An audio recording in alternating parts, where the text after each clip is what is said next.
नमस्ते, मैं चंद्रशेखर आप सभी को मैं अपने चैनल डिलीजेंट एकेडमी में स्वागत करता हूं।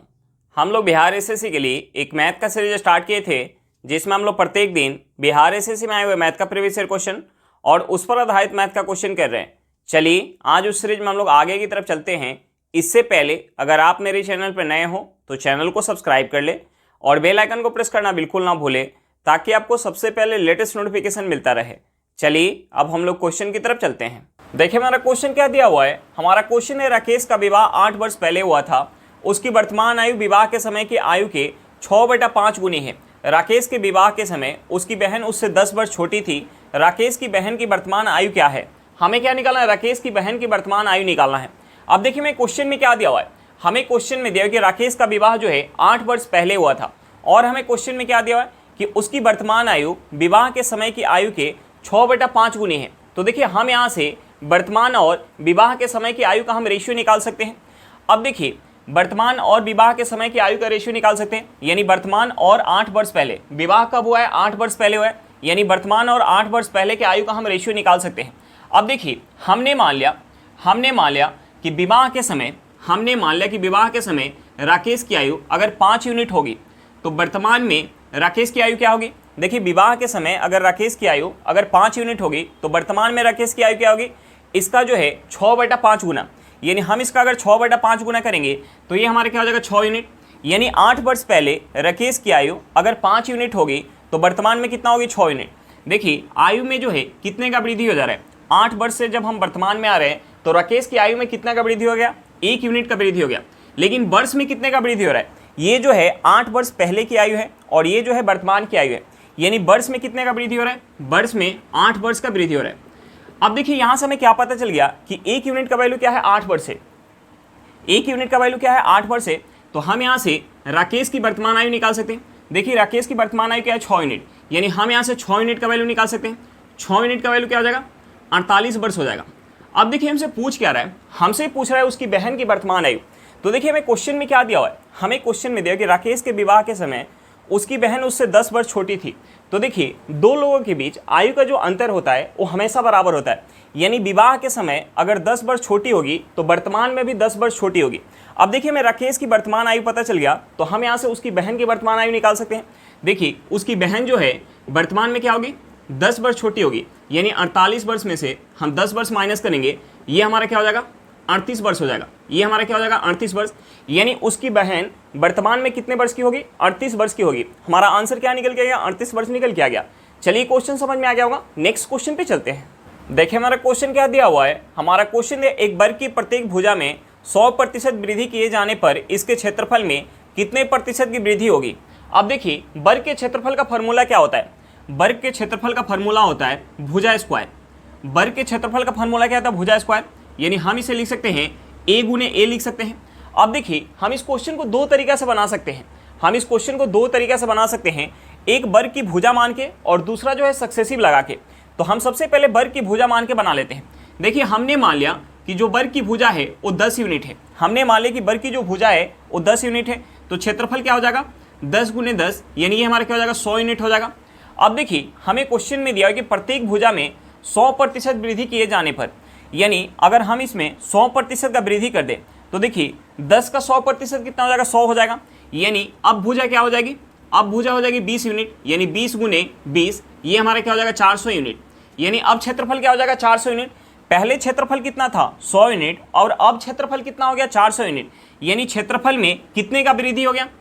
300 यूनिट का वृद्धि हो गया। कितने पर? 100 पर। गुने हम 100 करेंगे तो यहाँ से हमारा क्या निकल के आ जाएगा? क्षेत्रफल में वृद्धि प्रतिशत निकल के आ जाएगा। अब देखिए हम यहाँ से 100 से 100 काट सकते हैं। यहाँ से हमारा क्या निकल के आ गया? यहाँ से हमारा निकल के आ गया 300%। यानी क्षेत्रफल में कितने प्रतिशत की वृद्धि हो जाएगी? 300% की। अब देखिए हम दूसरा जो है इसे सक्सेसिव लगा के भी बना सकते हैं। हमें क्वेश्चन में क्या दिया हुआ है? हमें क्वेश्चन में दिया कि प्रत्येक भुजा में जो है 100% की वृद्धि किया गया, और वर्ग के क्षेत्रफल का फॉर्मूला क्या होता है? भुजा गुने भुजा। यानी एक भुजा में 100% का वृद्धि किया गया, दूसरे भुजा में भी 100% का वृद्धि किया गया, प्लस प्लस हमारा क्या हो जाएगा? प्लस हो जाएगा। ये हो जाएगा 100 गुने 100 बटा हमारा क्या हो जाएगा? 100 हो जाएगा। अब देखिए हम यहाँ से एक 100 से एक 100 को काट सकते हैं। यहाँ से हम इसे ऐड करेंगे तो ये हमारा क्या हो जाएगा? 100 प्लस 100 प्लस 100, ये हमारा क्या हो जाएगा? प्लस का 300। यानी क्षेत्रफल में कितने प्रतिशत का वृद्धि हो जाएगा? 300% का वृद्धि हो जाएगा। यहां से भी हमारा क्या निकल के आएगा? 300%, और यहां से भी हमारा क्या निकल के आएगा? 300%। चलिए क्वेश्चन समझ में आ गया होगा, नेक्स्ट क्वेश्चन पे चलते हैं। देखिए हमारा क्वेश्चन क्या दिया हुआ है। हमारा क्वेश्चन है, एक घड़ी को 1140 रुपए में बेचने से 5% की हानि होती है, इसे कितने रुपए में बेचा जाए कि 5% का लाभ हो? अब देखिए घड़ी का जो क्रय मूल्य होगा वो अपने आप में क्या होगा? 100%। घड़ी का जो क्रय मूल्य होगा, घड़ी का जो क्रय मूल्य होगा वो अपने आप में क्या होगा? 100% होगा। अब देखिए हमें क्वेश्चन में क्या दिया हुआ है? हमें क्वेश्चन में दिया है कि 1140 रुपए में बेचने पर 5% की हानि होती है, तो हमसे पूछ रहा है कि कितने रुपए में बेचा जाए ताकि उस पर 5% का लाभ हो। देखिए एक बार जो है 5% का हानि हो रहा है, एक बार जो है 5% का हानि हो रहा है, और एक बार जो है हमें 5% का लाभ चाहिए। तो देखिए घड़ी का क्रय मूल्य क्या है? अपने आप में 100%, तो 5% का हानि होगा तो एसपी कितना हो जाएगा? एसपी हो जाएगा 95%, और जब 5% का लाभ होगा तब एसपी कितना हो जाएगा? एसपी हो जाएगा 105%। अब देखिए एक बार एसपी जो है 95% है तो 5% का हानि हो रहा है, और एक बार एसपी जो है 105% है तो 5% का लाभ हो रहा है। अब देखिए 5% का जब हानि हो रहा है तो एसपी कितना है? एसपी है 95%, लेकिन हमें क्वेश्चन में एसपी क्या दिया हुआ है? हमें क्वेश्चन में एसपी दिया हुआ है 1140 रुपया, यानी इस 95% का हमें वैल्यू क्या दिया है? 1140 रुपये दिया है। तो देखिए हम यहाँ से 105% का वैल्यू निकाल लेंगे। अब देखिए हम सबसे पहले यहाँ से हम 5% का वैल्यू निकालेंगे। सबसे पहले हम यहाँ से 5% का वैल्यू निकालेंगे। अब देखिए इस 95 को अगर हमें 5 बनाना है तो हमें इसमें 19 से भाग देना पड़ेगा। अगर हम इस साइड 19 से भाग दे रहे हैं तो हमें इस साइड भी 19 से भाग देना पड़ेगा। अब देखिए 1140 रुपये में अगर हम 19 से भाग देंगे तो ये हमारा क्या हो जाएगा? ये हो जाएगा 60 रुपया, यानी 5% का वैल्यू क्या निकल के आएगा? 60 रुपये निकल के आ गया। तो हम यहाँ से 105% का वैल्यू निकाल सकते हैं। अब देखिए इस 5 को अगर हमें 105 बनाना है तो हमें इसमें 21 से गुना करना पड़ेगा। अब देखिए हम इस साइड अगर 21 से गुना करें तो हमें इस साइड भी 21 से गुना करना पड़ेगा। अब देखिए 60 में अगर हम 21 से गुना करेंगे तो ये हमारा क्या हो जाएगा? 1260 रुपया हो जाएगा, यानी हमारा एसपी क्या निकल के आ गया? एसपी निकल के आ गया 1260 रुपया, यानी उस घड़ी को अगर 1260 रुपये में बेचा जाएगा तो 5% का लाभ होगा। हमारा आंसर क्या निकल के आ गया? 1260 रुपया। देखिए हमारा क्वेश्चन क्या दिया हुआ है। हमारा क्वेश्चन है 150 रुपया पी, क्यू और आर के बीच बांटे गए। पी का हिस्सा क्यू और आर के कुल हिस्से का 2/5 है, तो पी को कितने रुपए मिले? हमें क्या निकालना है? पी का हिस्सा निकालना है। अब देखिए हमें क्वेश्चन में क्या दिया हुआ है। हमें क्वेश्चन में दिया है कि पी का हिस्सा क्यू और आर के कुल हिस्से का 2/5 है। तो देखिए हम यहाँ से क्यू प्लस आर और पी के हिस्से का हम रेशियो निकाल सकते हैं। हम यहाँ से क्यू प्लस आर और पी के हिस्से का हम रेशियो निकाल सकते हैं। अब देखिए हमने मान लिया कि क्यू प्लस आर को उस राशि में से अगर 5 यूनिट मिल रहा है, उस राशि में से अगर 5 यूनिट मिल रहा है तो पी को कितना मिल रहा होगा? हमें क्वेश्चन में दिया है कि पी का हिस्सा क्यू प्लस आर के कुल हिस्से का 2/5 है। तो देखिए हम इसका अगर 2/5 निकालेंगे तो ये हमारा कितना हो जाएगा? 2 यूनिट, यानी क्यू प्लस आर को अगर 5 यूनिट मिल रहा होगा तो पी को कितना मिल रहा होगा? 2 यूनिट, यानी यहाँ से टोटल राशि कितना हो गया? यहाँ से टोटल राशि कितना हो गया? 7 यूनिट। यहाँ से टोटल राशि कितना हो गया? 7 यूनिट। लेकिन हमें क्वेश्चन में टोटल राशि कितना दिया हुआ है? 1050 रुपया, यानी 7 यूनिट का वैल्यू हमें क्वेश्चन में क्या दिया? हमें क्वेश्चन में दिया हुआ है 1050 रुपया। तो हम यहाँ से 1 यूनिट का वैल्यू निकाल सकते हैं। 1 यूनिट का वैल्यू क्या हो जाएगा? 150 रुपया हो जाएगा। तो हमसे पूछ रहा है पी का हिस्सा, तो देखिए उस राशि में से पी को कितना मिल रहा है? 2 यूनिट। अब देखिए हमें 1 यूनिट का वैल्यू पता है तो हम यहाँ से 2 यूनिट का वैल्यू निकाल सकते हैं। देखिए 1 यूनिट का वैल्यू कितना है? 150 रुपया, तो 2 यूनिट का वैल्यू क्या हो जाएगा? 300 रुपया हो जाएगा, यानी उस राशि में से पी को कितना मिलेगा? 300 रुपया मिलेगा। पी का हिस्सा क्या निकल के आ गया? 300 रुपया निकल के आ गया। चलिए क्वेश्चन समझ में आ गया होगा, नेक्स्ट क्वेश्चन पे चलते हैं। देखिए हमारा क्वेश्चन क्या दिया हुआ है। हमारा क्वेश्चन यदि किसी वस्तु का क्रय मूल्य उसके विक्रय मूल्य का 40% है तो विक्रय मूल्य क्रय मूल्य का कितना प्रतिशत है? तो देखिए हम सबसे पहले क्या करेंगे? सबसे पहले हम इस 40% को फ्रैक्शन में चेंज करेंगे। सबसे पहले हम इस 40% को फ्रैक्शन में चेंज करेंगे तो ये हमारा क्या हो जाएगा? 2/5 हो जाएगा। तो देखिए हम यहाँ से क्रय मूल्य और विक्रय मूल्य का हम रेशियो निकाल सकते हैं। हम यहाँ से क्रय मूल्य और विक्रय मूल्य का रेशियो निकाल सकते हैं। अब देखिए मैं क्वेश्चन में क्या दिया हुआ है? क्रय मूल्य उसके विक्रय मूल्य का 40% है। तो देखिए विक्रय मूल्य अगर 5 यूनिट होगा, विक्रय मूल्य अगर 5 यूनिट होगा तो क्रय मूल्य कितना होगा? इसका 2/5 होगा। तो देखिए हम इसका 2/5 निकालेंगे तो ये हमारा क्या हो जाएगा? 2 यूनिट हो जाएगा। अब देखिए हमसे पूछ क्या रहा है? हमसे पूछ रहा है कि विक्रय मूल्य जो है क्रयमूल का कितना प्रतिशत है। हमसे पूछ क्या रहे हैं कि विक्रयमूल जो है क्रयमूल का कितना प्रतिशत है। तो देखिए क्रयमूल कितना निकल के गया 2 यूनिट और विक्रयमूल कितना निकल के गया 5 यूनिट। तो हमसे पूछ रहा है 5 जो है इस 2 का कितना प्रतिशत है, यानी हम इसमें 100 से गुना करेंगे तो यहाँ से हमारा प्रतिशत निकल के आ जाएगा। अब देखिए हम इस 2 से अगर 100 को काटेंगे ये जाएगा 50 बार में, 50 में अगर हम 5 से गुना करेंगे तो ये हमारा क्या हो जाएगा 250, यानी यहाँ से हमारा क्या निकल के आ गया, यहाँ से हमारा निकल के आ गया कि विक्रयमूल जो है क्रयमूल का 250% है। हमारा आंसर क्या निकल के आ गया 250%। चलिए क्वेश्चन समझ में आ गया होगा, नेक्स्ट क्वेश्चन पे चलते हैं। देखिए हमारा क्वेश्चन क्या दिया हुआ है। हमारा क्वेश्चन यदि किसी भिन्न का अंश 4 से बढ़ा दिया जाए तो भिन्न 2/3 गुना बढ़ जाता है, उस भिन्न का अंश ज्ञात करें। हमें क्या निकालना है, भिन्न का अंश निकालना है। तो देखिए हमने मान लिया कि जो हमारा भिन्न है वो x/y है। हमने मान लिया कि जो हमारा भिन्न है x/y है। तो देखिए हमें क्वेश्चन में क्या दिया हुआ है, हमें क्वेश्चन में दिया हुआ है कि भिन्न के अंश में अगर हम 4 बढ़ा दें, यानी अब जो है भिन्न क्या हो जाएगा x + 4/y हो जाएगा। अगर हम भिन्न के अंश में 4 बढ़ा दें तो भिन्न जो है 2/3 गुना से बढ़ जाता है, यानी अब भिन्न कितना हो जाएगा, भिन्न हो जाएगा x/y प्लस x/y का 2/3 गुना। अब देखिए हमसे पूछ क्या रहा है, हमसे पूछ रहा है भिन्न का अंश पूछ रहा है। तो देखिए हम इस इक्वेशन से भिन्न का अंश यानी अंश में क्या है x है, तो हम यहाँ से इस इक्वेशन से x का वैल्यू निकाल सकते हैं। अब देखिए अगर हम इसे अगर ऐड कर ले तो हम यहाँ से लिख सकते हैं x + 4/y इक्वल टू, यहाँ हमारा एलसीएम क्या हो जाएगा, यहाँ हमारा एलसीएम हो जाएगा 3y। देखिए y से जो है 3y कितने बार में जाएगा, 3 बार में, यानी यहाँ से हमारा क्या हो जाएगा 3x प्लस ये हमारा क्या हो जाएगा 2x। अब देखिए हम यहाँ से y से y काट सकते हैं, हम यहाँ अगर क्रॉस गुना करेंगे तो ये हमारा क्या हो जाएगा, ये हो जाएगा 3x प्लस 12 इक्वल टू ये हमारा क्या हो जाएगा 3x प्लस 2x। अब देखिए हम इस 3x से 3x को काट सकते हैं, हम इस 2 से अगर 12 को काटेंगे तो ये कितने बार में जाएगा 6 बार में, यानी यहाँ से हमारा x क्या निकल के आ गया, x निकल के आ गया 6। अब देखिए हमसे पूछ क्या रहा था, हमसे पूछ रहा था भिन्न का अंश। देखिए भिन्न का अंश क्या है x से, और x का वैल्यू क्या निकल के आ गया 6 निकल के आ गया, यानी उस भिन्न का अंश क्या निकल के आ गया 6 निकल के आ गया। चलिए क्वेश्चन समझ में आ गया होगा, नेक्स्ट क्वेश्चन पे चलते हैं। देखिए हमारा क्वेश्चन क्या दिया हुआ है। हमारा क्वेश्चन ये 4 संख्याओं का औसत 15 है, यदि उनमें से 3 संख्याएं 5, 17 और 28 है तो चौथी संख्या क्या होगी। हमें क्या निकालना है, चौथी संख्या निकालना है। अब देखिए हमें क्वेश्चन में क्या दिया हुआ है, हमें क्वेश्चन में चारों संख्या का हमें औसत क्या दिया हुआ 15 दिया हुआ है, और हमें 3 संख्याएं क्या दिया हुआ है, हमें 3 संख्याएं दिया हुआ है 5, 17 और 28 दिया हुआ है, और हमसे पूछ क्या रहा है चौथी संख्या। तो हम चौथी संख्या को मान लेते हैं x। अब देखिए हमें औसत क्या दिया हुआ 15 दिया हुआ है, और पहली संख्या में क्या दिया 5 दिया हुआ है। तो देखिए पहली संख्या औसत से कितना कम है, पहली संख्या औसत से 10 कम है। दूसरी संख्या औसत से कितना ज़्यादा है, औसत से 2 ज़्यादा है।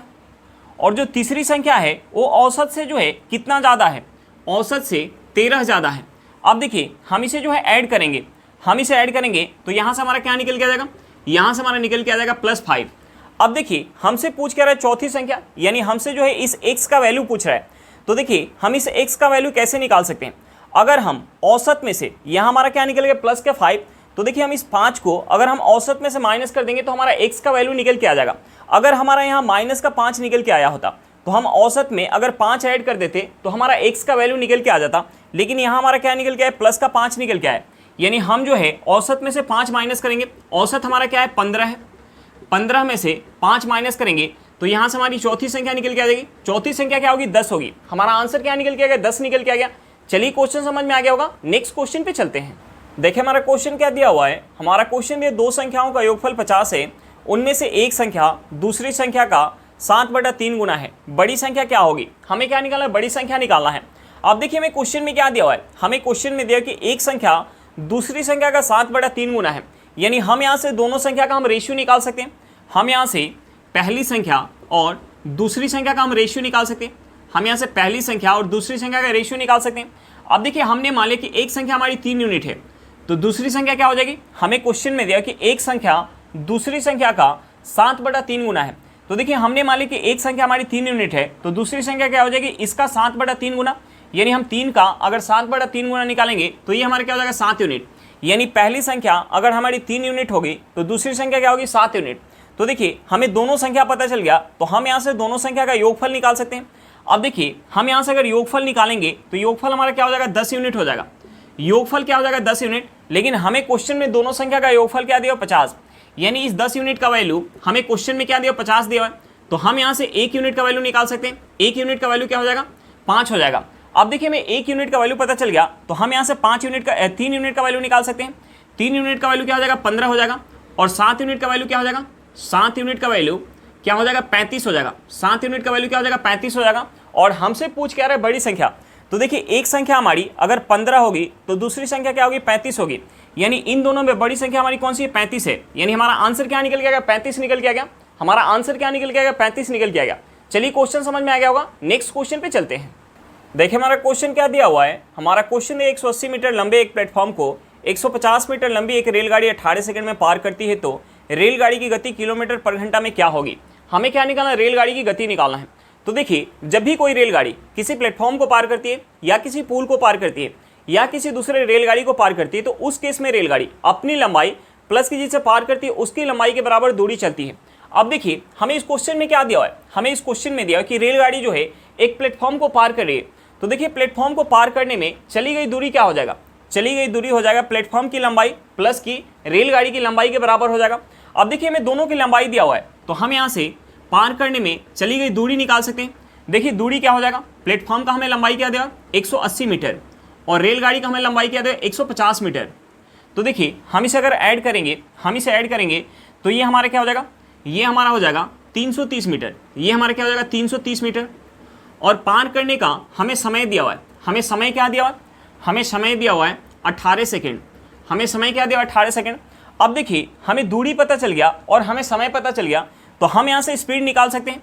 हमें जो है दूरी पता चल गया और हमें समय पता चल गया, तो हम यहाँ से स्पीड निकाल सकते हैं। अब देखिए स्पीड निकालने के लिए हम क्या करेंगे, दूरी में यानी 330 मीटर में हम भाग देंगे समय से, यानी 18 सेकेंड से हम भाग देंगे, तो हमारा क्या निकल के आ जाएगा, स्पीड निकल के आ जाएगा। अब देखिए यहाँ से जो हमारा स्पीड निकल के आएगा, मीटर पर सेकंड में निकल के आएगा। लेकिन हमसे पूछ रहा है किलोमीटर पर घंटा में, तो देखिए हम इसे किलोमीटर पर घंटा में चेंज करने के लिए हम इसमें गुना करेंगे, यानी 330 बटा 18 में हम गुना करेंगे 18 बटा 5 से। अब देखिए यहाँ से हमारा 18 से 18 कट जाएगा। हम अगर इसे 5 से काटेंगे तो 330 जो है 5 से कितने बार में जाएगा, 66 बार में। यानी यहाँ से हमारा स्पीड क्या निकल के आ गया, 66 किलोमीटर पर घंटा निकल के आ गया। हमारा स्पीड क्या निकल के आ गया, 66 किलोमीटर पर घंटा निकल के आ गया। चलिए क्वेश्चन समझ में आ गया होगा, नेक्स्ट क्वेश्चन पे चलते हैं।